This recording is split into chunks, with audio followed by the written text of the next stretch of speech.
Hi, everybody. I'm Lisa Tversky, and here with me now are Dr. Eric Bornstein and Dr. Tricia Tia, who are going to be your presenters, your clinical presenters at the upcoming Five Towns in Queens Community Summit. This is an encore performance or presentation. We did a Five Towns in Queens Community Summit in the summer, and it was so popular. And Dr. Bornstein and Dr. Tia agreed to help me give you a little sneak peek into what you can expect from attending this Five Towns Queens Community Summit. So welcome, guys, and thanks for doing this with me. I really appreciate it.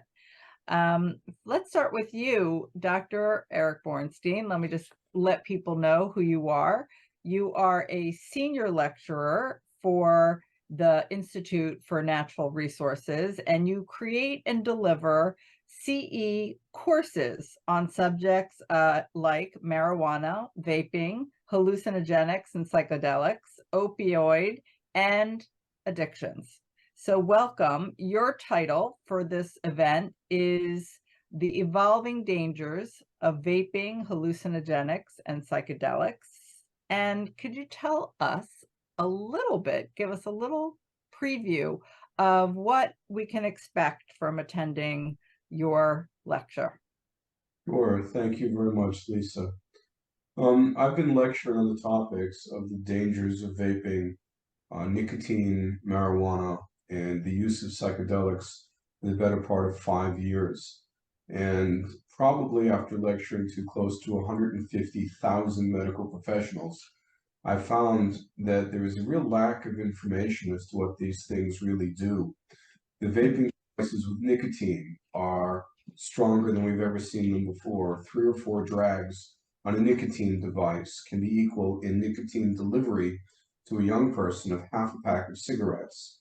The marijuana that we're using today, the THC, the psychoactive component of marijuana, shouldn't even be called marijuana.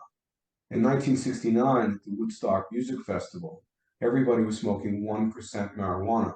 Now they're vaping 95% THC. I call it nuclear weed.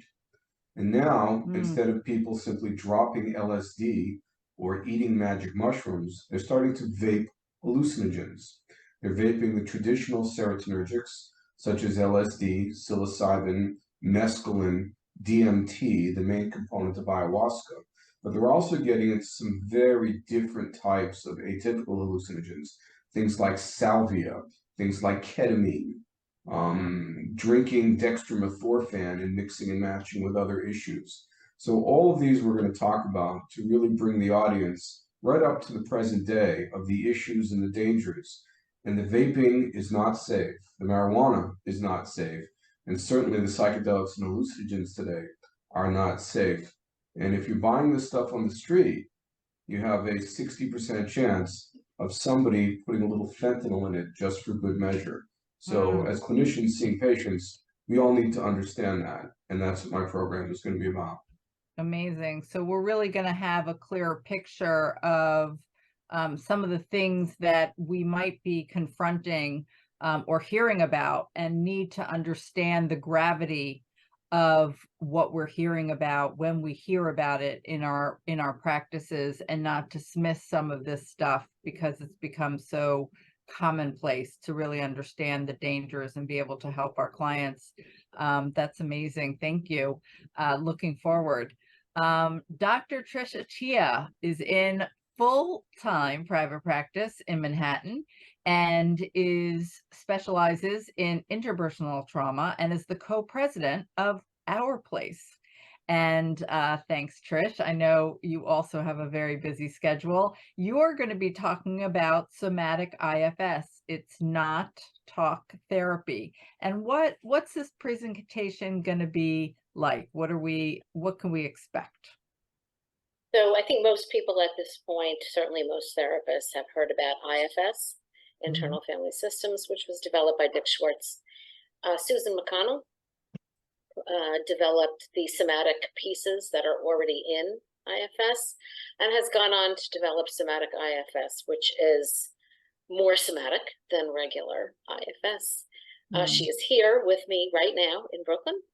Oh. We are training therapists in the Wow. Frum community. We have about 30 of them. Shabbos friendly immersion program into somatic IFS.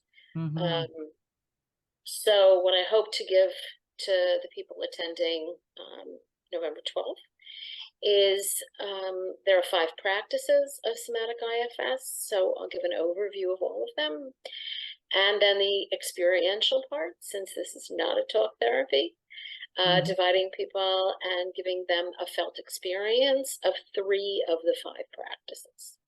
Oh, wow. Okay. Well, that sounds like an amazing program. Having both of you there, very different subject matter, which is great. So we have a broad, with just 2 clinicians, we have a very broad ability to learn about different things in different areas.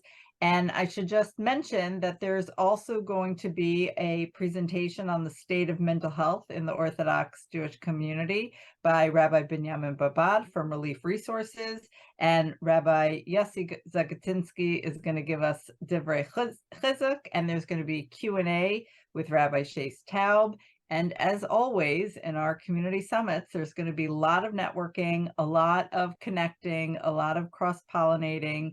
And I know that it was a tremendously popular program the last time we did it, and I expect people to come back and probably bring in others who are sorry they missed it. So looking forward, and thank you both for taking time out of your busy schedules so everyone could get a little peek into what they can expect, and looking forward to seeing you guys.